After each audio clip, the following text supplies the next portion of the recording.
Hi viewers, welcome to our channel. ప్రస్తుతం మనతో పాటు దాము బాలాజీ గారు సీనియర్ జర్నలిస్ట్ ఉన్నారు. వారితో ఒకసారి మాట్లాడదాం. సార్ నమస్కారం. సార్ నమస్తే సార్ వల్లభనేని వంశీ గత కొన్ని నెలలుగా కూడా జైల్లోనే ఉన్నారు. అయితే ఈ నేపథ్యంలో తన ఆరోగ్యం క్షీణించిందని హాస్పిటల్లో అడ్మిట్ చేశారని చెప్పేసి వార్తలు వస్తున్నాయి. సార్ అటువైపు నుంచి వైసీపీ వాళ్ళు ఏం ఆరోపిస్తున్నారంటే జైల్లో వల్లభనేని వంశీపై విషప్రయోగం జరిగింది అని చెప్పేసి, అతను చంపడానికి కుట్రలు జరిగాయని చెప్పేసి వాళ్ళు చెప్తున్నారు. నిజంగా ఈ విధంగా జైల్లో అంటే విషప్రయోగం కానీ లేకుంటే ఇంకే రకాలైన చంపేందుకు కుట్రలు జరిగే అవకాశం కనిపిస్తుందా సార్? ప్రజెంట్ ఇప్పుడు వల్లభనేని కండిషన్ ఏ విధంగా ఉంది? ముందుగా వల్లభనేని కండిషన్ మాట్లాడుకొని తర్వాత మిగతా విషయాలు మాట్లాడుకుందాం. వల్లభనేని వంశీ గత 50 రోజుల నుంచి జైల్లో ఉన్నాడు. ఫిబ్రవరి 13 ఆ ప్రాంతంలో అరెస్ట్ అయ్యాడు.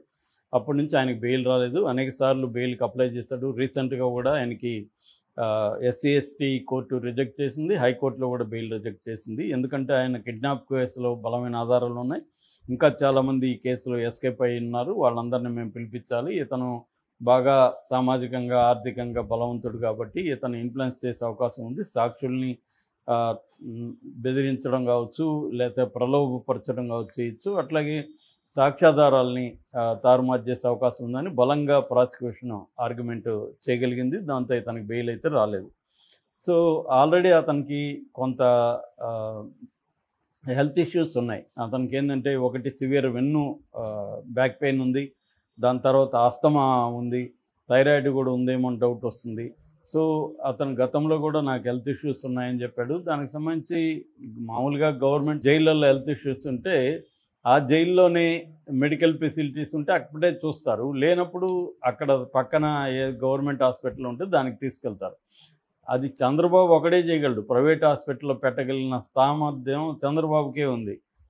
జగన్కి లేదని నేను చాలాసార్లు చెప్పాను. అంటే వ్యవస్థలని మేనేజ్ చేయగలిగిన శక్తి చంద్రబాబుకు ఉన్నట్టుగా జగన్కి లేదు. అది మనం అరెస్టులు చూస్తే కూడా ఎవరికైనా అర్థమైపోతుంది.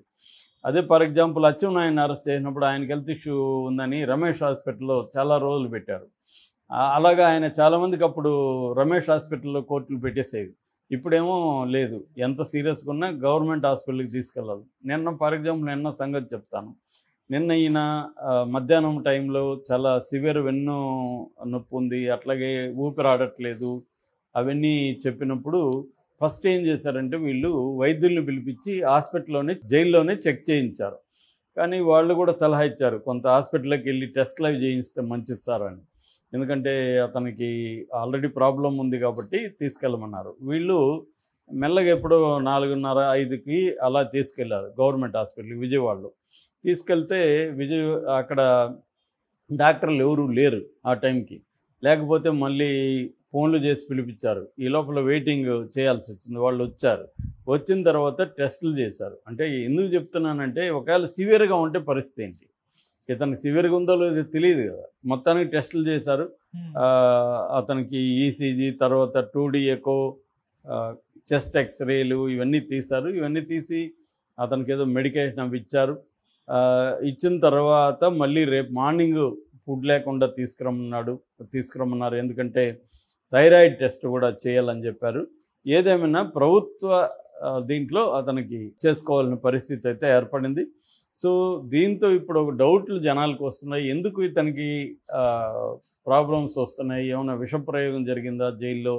ఎందుకంటే తను జైలు ఫుడ్డే తింటున్నాడు, బయట ఫుడ్ అయితే రాలేదు.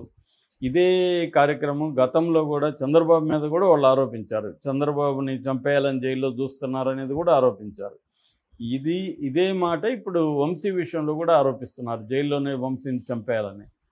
ఇది అనేక ప్రాంతాల్లో ఇదే ఉంది. కాకపోతే మన దేశంలో జైళ్ళల్లో చంపిన సంఘటనలు లేవా అంటే బోల్డ్ ఉన్నాయి. ఎవ్రీ ఇయర్ దాదాపు 2000 మందికి పైన ఖైదీలు జైళ్ళల్లో చనిపోతున్నారు. రకరకాల కారణాలతో మిస్టీరియస్గా చనిపోతున్నారు. ఆ మధ్య కిటికీకి దాని టవల్ చుట్టుకొని ఆత్మహత్య చేసుకున్న సంఘటనలు కూడా ఉన్నాయి. అట్లాగే మనకి పరిటాల రవి కేసులో మొద్దుసీన్ కానీ మిగతా వాళ్ళందరూ కూడా జైల్లోనే చనిపోయారు. మొద్దుసీన్ చంపిన వ్యక్తి జైల్లోనే చంపాడు. అతను కూడా మళ్ళీ జైల్లోనే చనిపోయాడు మిస్టీరియస్గా. సో మనకి ఆ కేసులు పెద్ద విషయం కాదు.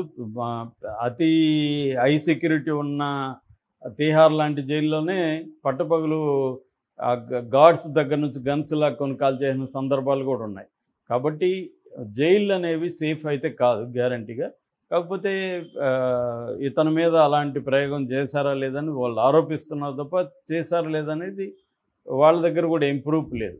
ఇది ఫర్ ఎగ్జాంపుల్ పాకిస్తాన్ ఆయన ఎవరు, మన ఇమ్రాన్ ఖాన్, పాకిస్తాన్ ప్రైమ్ మినిస్టర్, ఆయన మీద కూడా స్లో పాయిజన్ ఇంజెక్షన్ ఇచ్చారు నాకు అనేది ఆయన కూడా ఆరోపించాడు.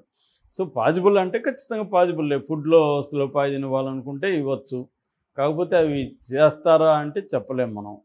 ఏదేమైనా ఆరోపణ అయితే జరిగింది ఈయన. కాకపోతే ఇంకొక ఇది కూడా మనం అటువైపు నుంచి చూస్తే ఏముంటుందంటే, జనరల్గా జైలుకి పోయినాక నాకు ఆరోగ్యం బాగాలేదనే దాన్ని బిల్డప్ చేస్తారు. చంద్రబాబు కూడా మనం గమనిస్తే చంద్రబాబు అంతవరకు ఎప్పుడూ ఆరోగ్య సమస్యలు బయటికి చెప్పలేదు. జైలుకి పోయినాక ఆయనకి ఏమేమి సమస్యలు ఉన్నాయో బయటకు వచ్చాయి సడన్గా. మళ్ళీ జైలు నుంచి బయటకు వచ్చినాక చూడండి, ఇప్పటివరకు ఆయన ఆరోగ్య సమస్యల గురించి ఎక్కడా చర్చే లేదు. బ్రహ్మాండంగా ఆయన యాక్టివ్గా ఉన్నారు. సో ఇదేంటంటే జైల్లో ఉన్నప్పుడు బెయిల్ కోసము ఆరోగ్యం బాగాలేదన్న విషయాన్ని హైలైట్ చేసుకుంటూ వస్తారనమాట. సో మనకి కేజ్రీవాల్ విషయంలో కూడా ఇదే జరిగింది. కేజ్రీవాల్ కూడా ఆరోగ్యం సరిగా లేదు, ఆయన జైల్లోనే ఇబ్బందులు పెడుతున్నారు, ఆయనకి వాళ్ళేమో స్వీట్లు ఎక్కువ తినేస్తున్నాడు, మామిడి పళ్ళు ఎక్కువ తింటున్నాడు ఇలాగని వాళ్ళు అనడం, ఈయనేమో సరిగా వీళ్ళు ఆయన్ని చూసుకోవట్లేదని వీళ్ళు అనడం, ఇలాగా జైల్లో బెయిల్ రావడం కోసం కూడా వాళ్ళు ఒక డ్రామాటిక్ హెల్త్ నెరేటివ్ని క్రియేట్ చేస్తారు.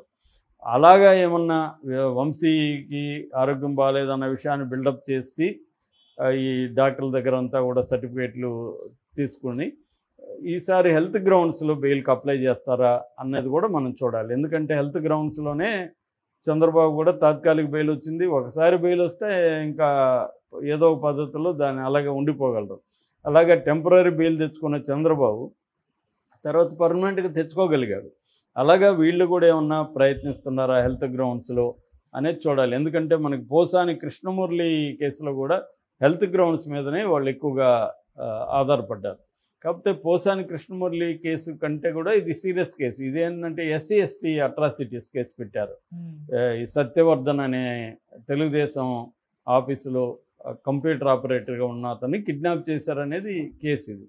సో అందువల్ల ఈ కేసులో ఇంకా కూడా వల్లభనేని వంశీ జైలుకి వెళ్ళే అవకాశం ఉంది. ఆల్రెడీ అతని మీద ట్వీట్లు, ట్రోల్స్ కూడా జరుగుతున్నాయి. అతను హెయిర్ అంతా నేర్చిపోయి ఎట్లా అయిపోయాడు చూడనని.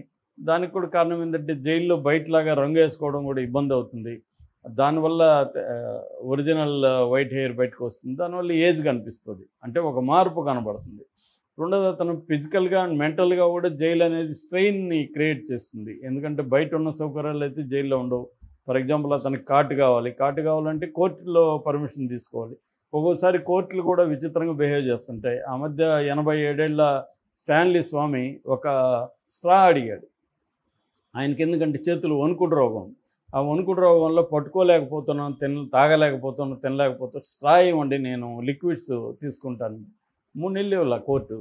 అంటే ఎందుకు ఇంత క్రూయల్గా ఉంటాయి కోర్టులో కూడా అనిపిస్తుంది కొన్ని కేసులు చూస్తే. మనకు సాయిబాబా కూడా అంతే, 95% వికలాంగుడు, ఆయన అండా సెల్లో వేసి 10 ఏళ్ళు దాంట్లో చీకటికి దీంట్లో పెట్టారు.